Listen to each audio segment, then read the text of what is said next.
So what's up everybody, it's me, True Star Screamer, and we're here with another G.I. Joe Classified Series review.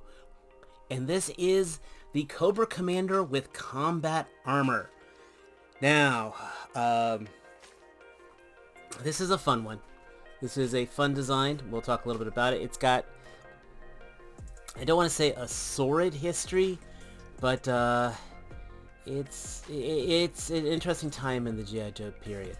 Of course, usual, I love this classified artwork.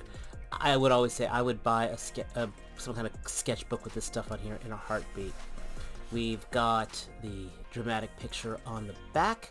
No spoilers in this photo right here.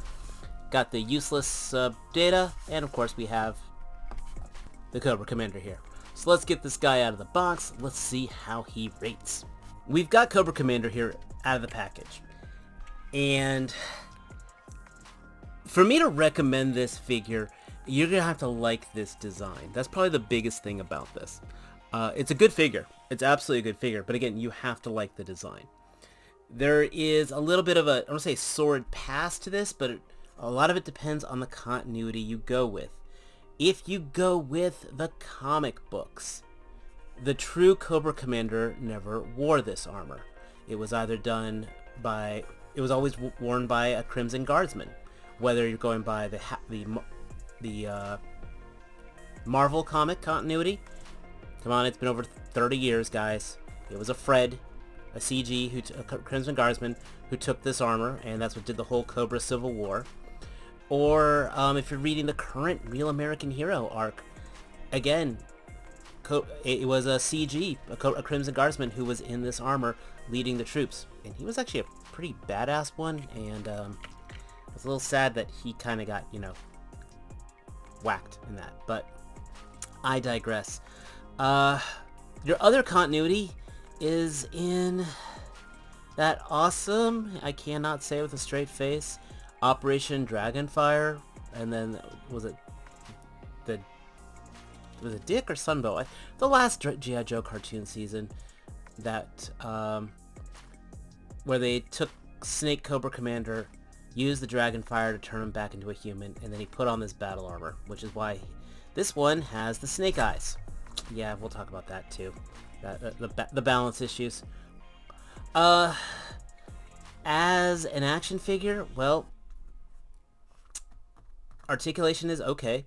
There is no boot swivel. You really can't put that with this leg design. The torso is exactly what I wanted, by the way. It's that ball joint torso, so I love that. That's absolutely awesome. The gun here fits in the holster. It's interesting. I'm sure if it didn't have the magazine, it would probably fit in here a little better. They took one of the regular holsters and they just kind of augmented. It accommodates it, let's put it that way. It does the job well enough. I really like how they did the shoulders here, though. Again, the shoulders are actually attached to the torso, so when I move the arm, the shoulder pad moves out of the way, which is awesome. Decent enough butterfly joint. That one might want a little surgery if you want to brave it. The neck joint is absolute garbage. He cannot look up. Again, I'll go ahead and pop the head off here. It's like popping champagne, I swear. And there is no disc hinge. I'll probably take a hobby knife, carve this out a little just so this dumbbell can actually move. Go ahead and put the human head on here while we do this. The normal head. I'll have to edit this. There we go. The helmet itself's really well done. I have to say that. They did the whole thing with the respirator on here. The Cobra symbol, nice and prominent. Decent coloring altogether. He's got this placeholder backpack. Does the job okay. I mean, it lines up fine, but without the backpack, this looks good. Oh, the gun, it's a slug, so single plastic, no paint. Man, and after handling the gun that Major Blood has, it's like, it leaves you lacking. It really does. But it's a good plastic, not super bendy, and it can hold an effect part. He also has some hands. I've already switched out one of them, so he's got two gun holding hands. He also has two fists, and then he also has a pointy hand. We keep those in the I'm keeping those in the package right now. So you've got that. Again, the gun. He holds it just fine. It's a regular Joe gun. It's a regular Joe trigger. Yeah, it does what it needs to do. As I sit here and mess with this. I'll fix that later. Because he also comes with iguana. He's got an iguana! That's right. He has a freaking iguana. That is semi-articulated. I kid you not. The front paw moves. I think this was supposed to be Serpentor. Maybe. It's a nice iguana. And I thought Serpentor got turned into a Komodo dragon, honestly. But, hey, cool. He's got a freaking iguana. He's got an iguana! Overall, as an action figure, is okay. His balance is a little off. It is tricky for me to balance this guy. I mean, the lack of boot swivel really does harm it. But it's like posing an Iron Man figure, so I can't get him that dynamic. And when I do get him into a pose, I guess he doesn't quite hold that balance very well. The joints are fine, and that's the thing. He's fine. This is... Well, first of all, I want to talk about the hands. Again, he has a pointing hand, which is this hand, which is also the gun hand. You know, he has his holster over here, so he wants to hold this gun here. This should have been the pointing hand, first of all. Also, while it's cool he's got fists, he never really got much hand-to-hand combat. I think I really would have liked a holding hand just so we could hold the iguana, which, again, just hangs out there.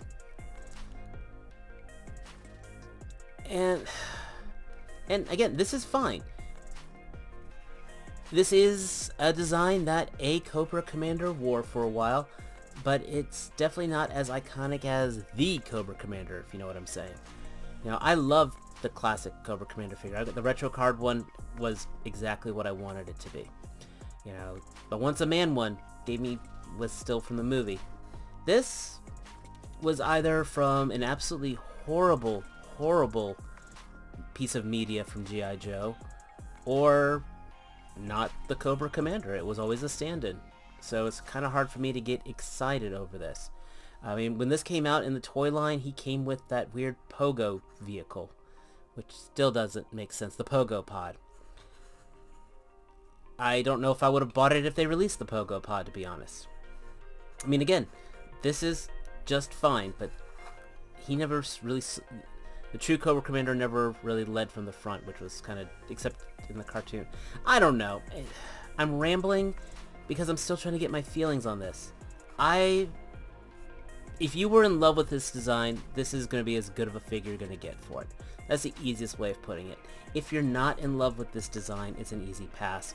So either you're a completionist, or, you know, maybe you loved when the whole Cobra Civil War thing, and you liked it when Fred was trying to lead Cobra. Cool. I liked it, actually, in the Real American Hero comic when the battle armor was being used.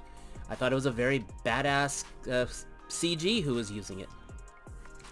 I mean, again, that's not really a plot point because that's what happened in the comic. It was revealed very quickly. But I'm just not excited, as weird as it is.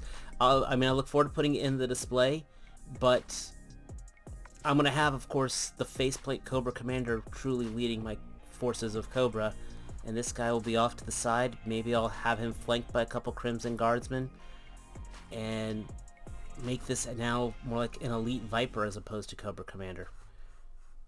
I'm kind of hoping, though, they reuse some of these parts to make that the Devil's Due Wraith figure.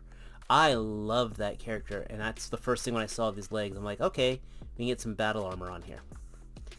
But overall, I mean, it's a solid figure. It doesn't blow me away. It does exactly what I want it to do.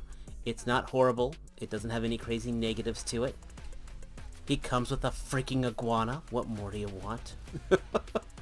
And that's actually the other question. What more would I want from this figure? Holding hand. I mean, I get both types of eyes, so that's pretty cool. And that's it. I mean, if I'm missing any points, guys, mention that in the comments. If you're new here, please hit that subscribe button. Please hit that like button. And I mean, I wanted this when this figure was announced. I'm like, I'm pre-ordering it on site, but now I have it in my hands. I'm just like, it's good. It's absolutely good. It's absolutely passable. Again, it has a lot of the things that I like about it. It just doesn't get me excited. It's an action figure. It's a good action figure. So there you go. But hopefully some of the cooler stuff's coming in. That big thing from 5K Toys is supposed to be arriving this week, and that one actually really does have me excited. So hit that subscribe button. Hope to see you guys for that next review. And as always, until next time, take care. Peace. He's got an iguana!